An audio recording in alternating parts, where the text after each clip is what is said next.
En matière de sensibilisation et de formation aux gestes qui sauvent, la France est loin de répondre aux standards de base et accuse un retard certain sur ses voisins européens, avec seulement 30% de la population formée.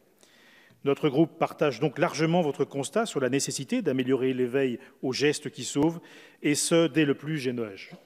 À titre d'exemple, en Norvège, les élèves de 7 à 16 ans sont formés aux techniques de base dans le cadre scolaire par leurs enseignants depuis 1961. Vous déclinez ce volet formation à 3 moments clés de la vie d'une personne.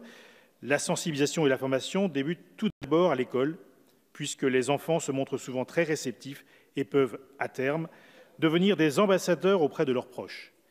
La version originale de votre proposition se bornait à l'enseignement primaire, mais la réécriture de l'article 2 a introduit la notion de continuum éducatif pour que l'élève puisse être sensibilisé et formé pendant toute sa scolarité, ce à quoi nous souscrivons bien évidemment.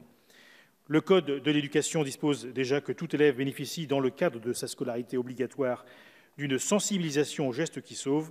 Or, dans les faits, cette initiation n'est pas systématiquement pratiquée et dépend en grande partie de la disponibilité des acteurs compétents, de la volonté du corps professoral ou de la mobilisation des académies.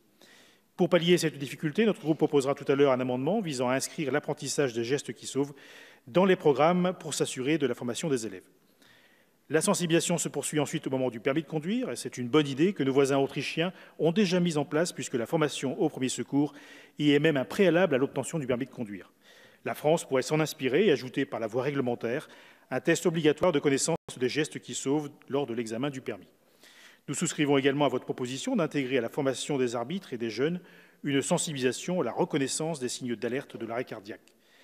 Le volet formation se poursuit dans le cadre de l'entreprise pour le salarié avant un départ à la retraite. Mais pourquoi cette formation devrait-elle se faire avant un départ à la retraite et non plus tout au long de la vie professionnelle? Les études montrent que les gestes doivent être régulièrement révisés pour être complètement intégrés. Puisque l'assimilation est l'art de la répétition, il est important de former régulièrement le citoyen aux 3 gestes qui sauvent: alerter, le secours, masser et défibriller.